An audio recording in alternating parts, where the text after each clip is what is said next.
अस्सलामुअलैकुम। मार्केट का बेड़ा गर्क हुआ है। कल के दिन गालिबन मैंने आपके साथ शेयर किया था कि यूएस ने चाइना को कहा था कि अगर कल तक आपने जो एडिशनल टैरिफ्स लगाए हैं उन्हें वापस ना लिया तो हम आप पे उतने ही दोबारा से टैरिफ लगा देंगे। तो अमेरिका ने आज ये कर दिया है, 104% टैरिफ लगा दिए हैं चाइना पे।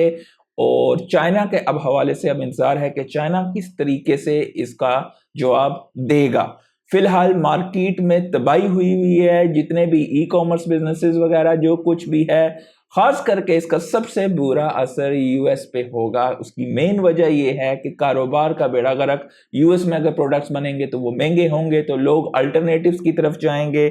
बहुत ज्यादा हालत खराब है और इस वक्त अगर आपने इस वक्त तक होल्ड किया हुआ है तो ये बाइंग का टाइम है, ये पैनिक होने का टाइम नहीं है। बहुत सारे लोग at the last bottom market की कैप्चुलेशन फेज में जाके मार्केट से एग्जिट लेते हैं और उसके बाद मार्केट उठ जाती है। ये सारी चीजें साइकिल्स में आती हैं और ये खेल लंबे दिन तक नहीं चल सकता, क्योंकि ये चीज अगर ज्यादा ड्रैग हुई तो ये मुल्क रिसेशन में चले जाएंगे और मुख्तलिफ मुल्क जो है मुख्तलिफ अल्टरनेटिव्स की तरफ देखेंगे। तो ना अमेरिका इस चीज को ज्यादा देर के लिए बर्दाश्त कर सकता है, क्योंकि वहां पर अपनी इंडस्ट्री फिलहाल नहीं है जो कि उनकी सारी रिक्वायरमेंट खपत को जो है कर सके। तो देखना यह है, इस सब चीजों के हवाले से बात करेंगे। तो ये आपके साथ मैं वीडियो पहले शेयर करता हूं कि किस तरीके से बात की गई थी और मार्केट एकदम किस तरह उसके बाद क्रैश हुई है। So you mentioned, yes, thank you.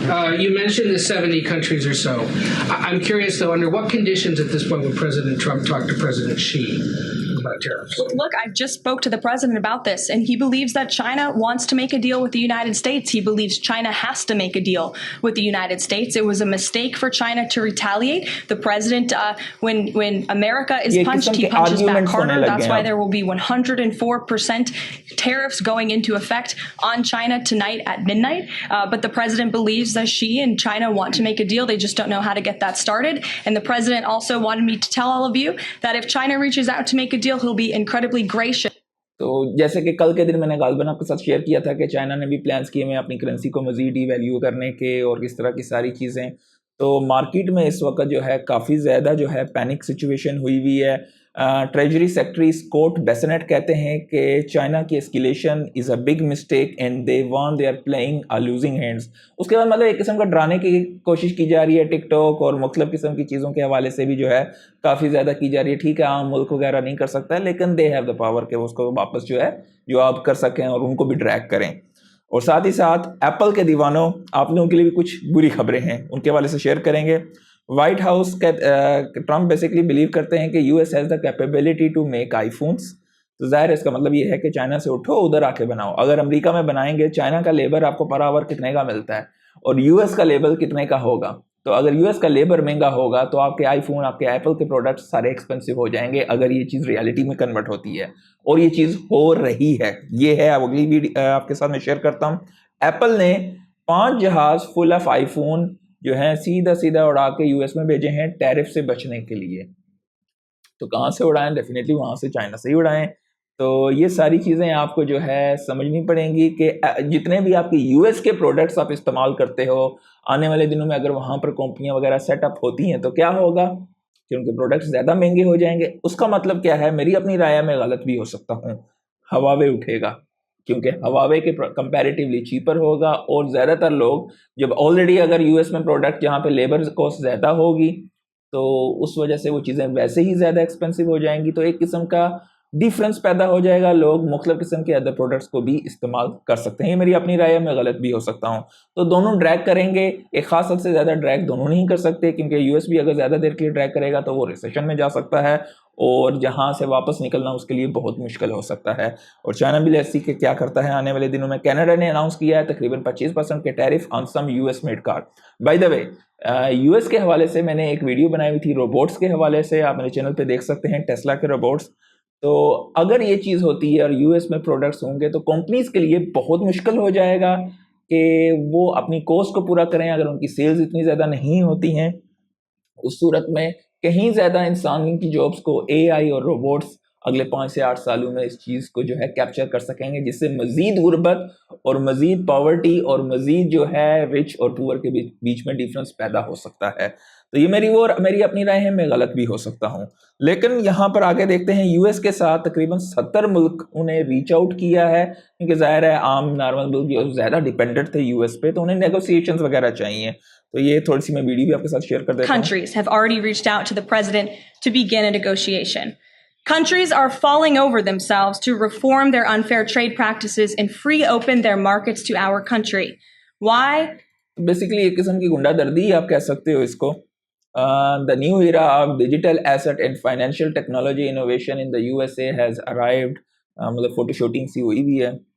Pump fund ने 84,358 सोलाना क्रैकन पे दोबारा सुबह भेजे हैं। ज़ाहिर एक्सचेंज पे भेजने का मतलब होता है बेचना। तो मार्केट में पैनिक मज़ीद क्रिएट होगा। इनकी एवरेज सेलिंग प्राइस अराउंड $189 की है। इन्होंने पहले भी काफ़ी ज़्यादा भेजे हैं। प्रेसिडेंट ट्रंप के हवाले से इनकी सेक्रेटरी ने कहा है, is not considering an extension और डिले ऑन टैरिफ्स।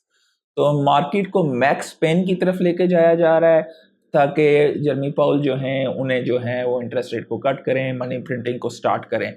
लेकिन अगर एक ख़ास हद से ज़्यादा आप कंप्रेस कर दो तो उसके बाद ये सिचुएशन आपके हाथ से भी निकल सकती है। तो इस चीज़ को भी, उनके पास भी टाइम की कमी है ट्रंप के पास। एक ख़ास हद से ज़्यादा आप नहीं कर सकते हो। अगर आपको कोई आगे से टक्कर देता है और वो भी ड्रैग करता है तो आप भी मुश्किल में आ सकते हो।